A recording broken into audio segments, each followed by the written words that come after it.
Estamos de volta com o segundo bloco do programa Polêmica. Para você que ligou a TV agora, nós estamos com o médico sanitarista Eric Schunk, que também é presidente municipal do PSOL. Deixei com você a pergunta do bloco passado. Essa situação, essa oposição que está aí, que enfrenta uma situação com S maiúsculo, ela pretende ser oposição para ser uma situação para tentar mudar, ou você acha que o sistema que eles encontrarem vão fazer com que eles acabem nadando em um oceano muito difícil? Olha, a luta deles é uma luta em glória, é difícil. Eu acho que pelo menos 2 nomes dentro da Câmara de Vereadores querem mudar a forma de atuar da política em Campos. Eu pelo menos quero acreditar nisso. Eu acredito que o vereador Marcão e o vereador Rafael Diniz têm um compromisso de mudar esse sistema.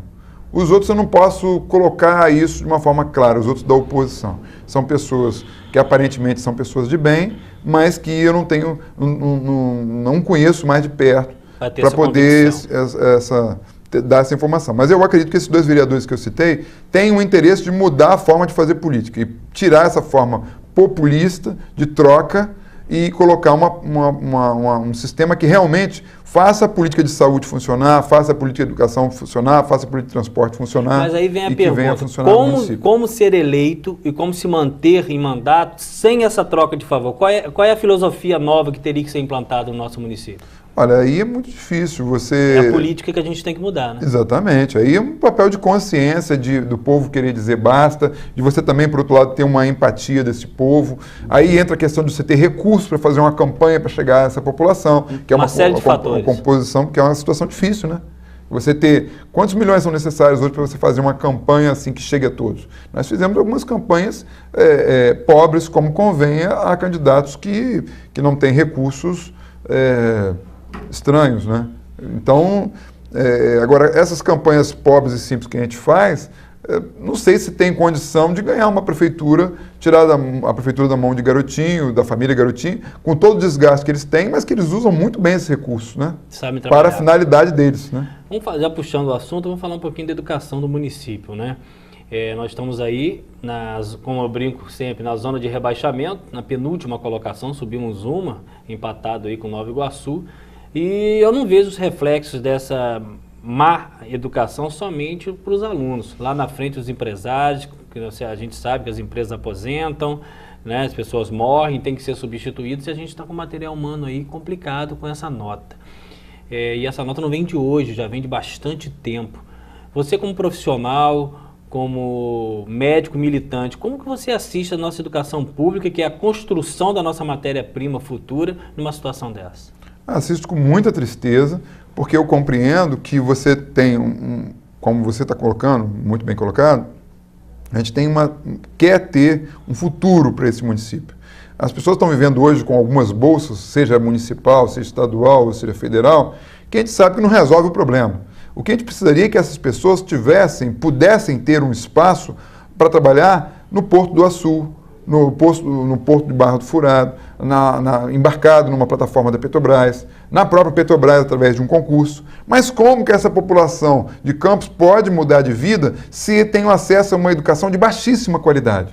O que acontece na prática é que você tem um Porto do Açu e vem mão de obra especializada da Bahia, de Minas Gerais, de São Paulo, do Paraná, Pernambuco, para ocupar as vagas que deveriam ser dos campistas. Então, o que você tem na cidade? Você incha a cidade artificialmente com pessoas vindo de fora, seja para Campos, seja para São João da Barra, incha a região. Há até uma injeção de dinheiro, mas não há uma concretização de material, de mão de obra daqui, né? Sim, e muitos desses levam dinheiro para lá. Que eles mantêm suas famílias lá, muitas vezes, e ficam usando Campos como uma cidade dormitório. Então, ao invés dele gastar aqui na cidade, só gasta com comida e estadia. E assim que perdem o seu emprego, vão embora. Para ele. Exatamente. E aí você vira uma cidade periférica, como você tem diversos casos aí no Brasil e aqui próximo, como São Gonçalo, na periferia do Rio de Janeiro, por exemplo. Quer dizer, você tem tudo para estruturar uma grande cidade, para você fazer a população pobre ter uma qualidade de vida, mas você não faz isso porque você não dá educação, não dá estágio, não dá condições para essa população. Eu sempre venho falando que seria muito interessante que a Prefeitura de Campos, por exemplo,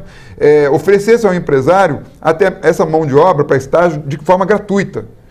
Que a Prefeitura desse uma bolsa, aí sim, uma bolsa estágio para o campista poder trabalhar e ocupar vagas aqui na região, para ele ter experiência em carteira daquela profissão.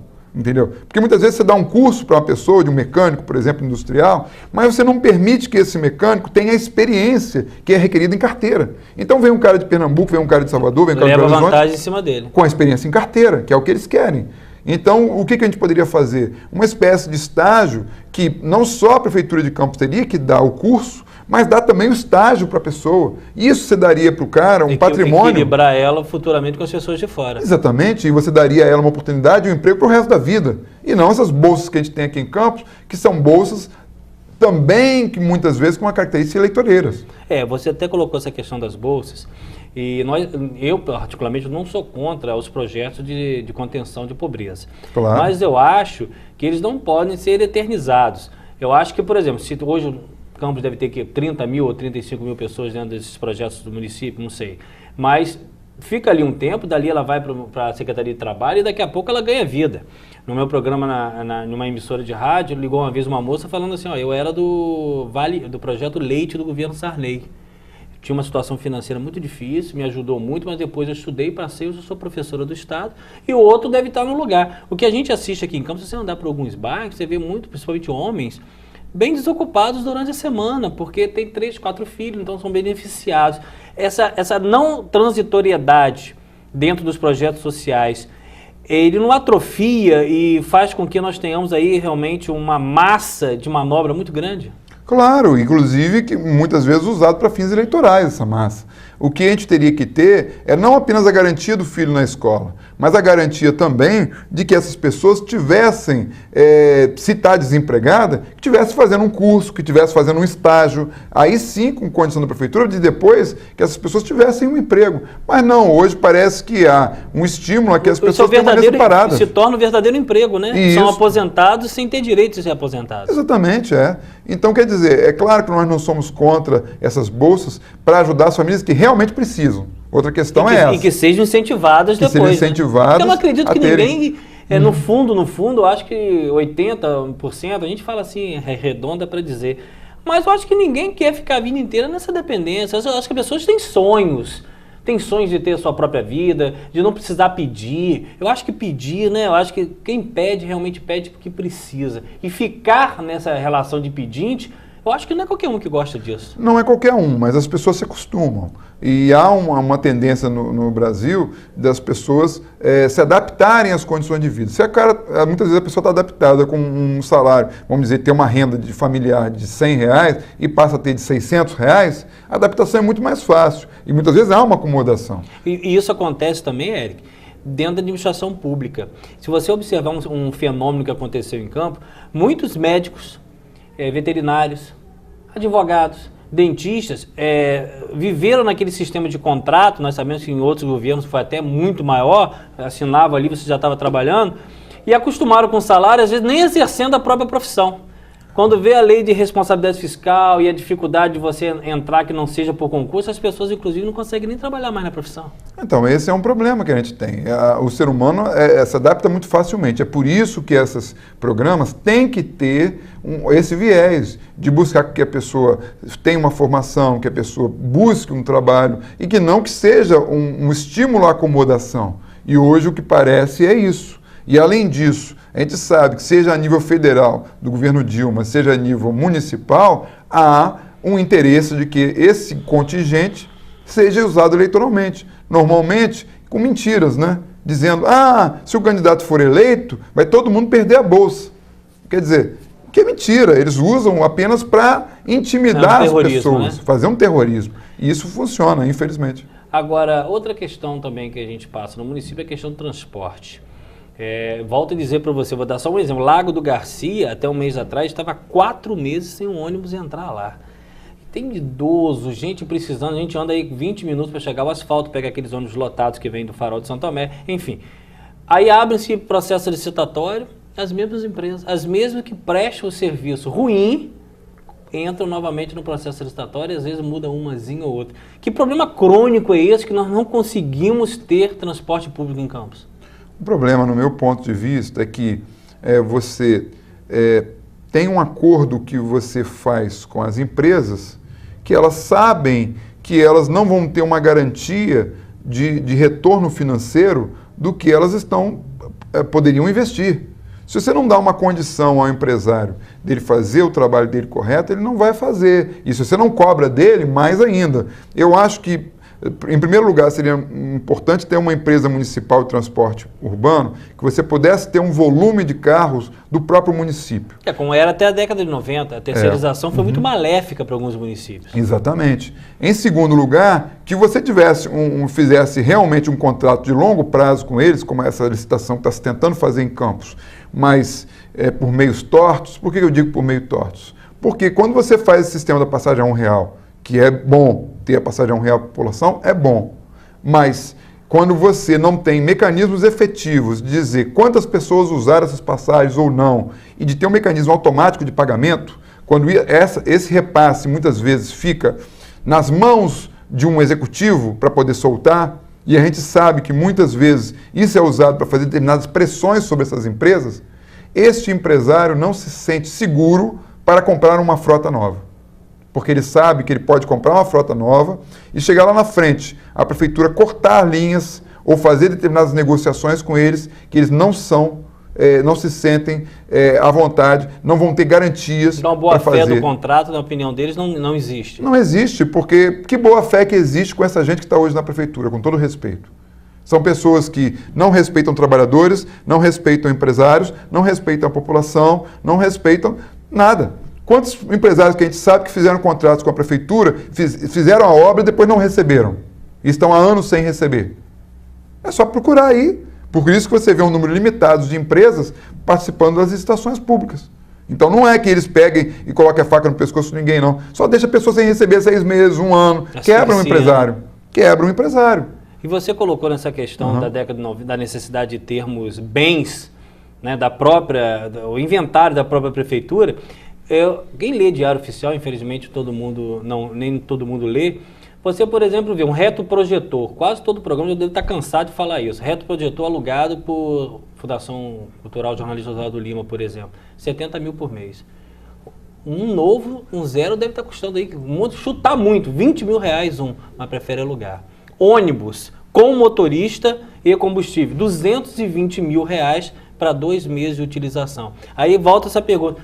Não tem certas coisas que era muito mais barato e mais econômico para o erário você ter em conta bem do que fazer esse sistema de locação? Mas o interesse deles é economizar para o erário público? É economizar para o município? É ter o recurso para o município?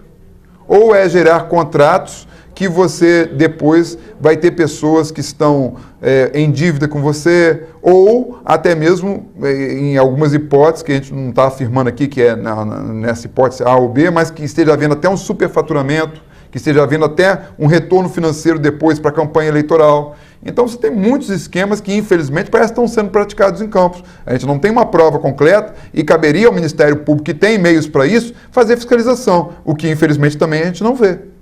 É uma situação complicada. Outra questão que é de muita relevância a gente discutir aqui é com relação às comissões da Câmara de Vereadores.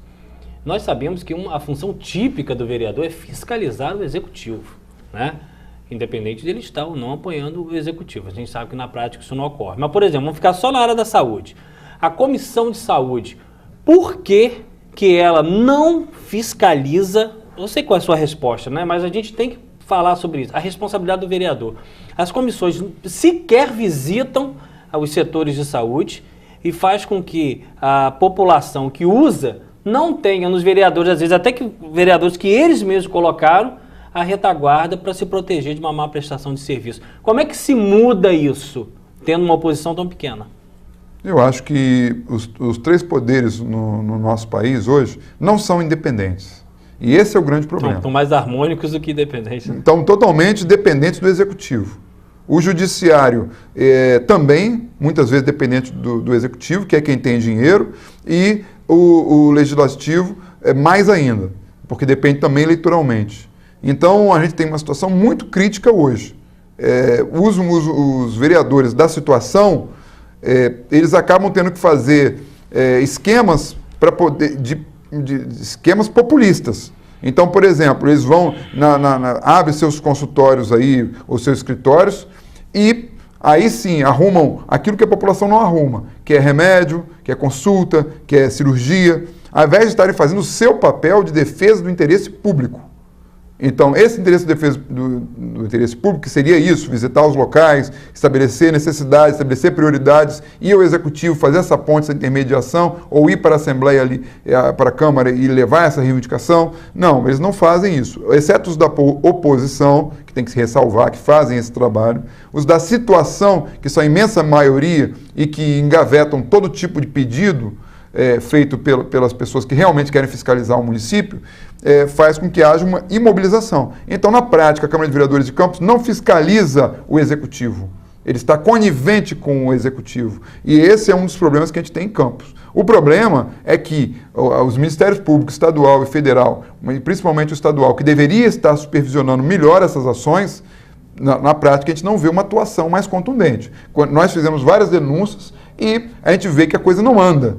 E independente de denúncia nossa ou não, tem coisas que estão visíveis.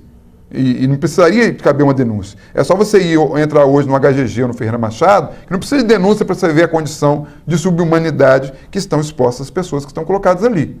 Então, é necessário que haja uma participação efetiva do Ministério Público, da Câmara Municipal, para mudar um pouco esse quadro. Mas o problema é que parece que está todo mundo conivente ou participando desse grande jogo aí mandado pelo Executivo Municipal.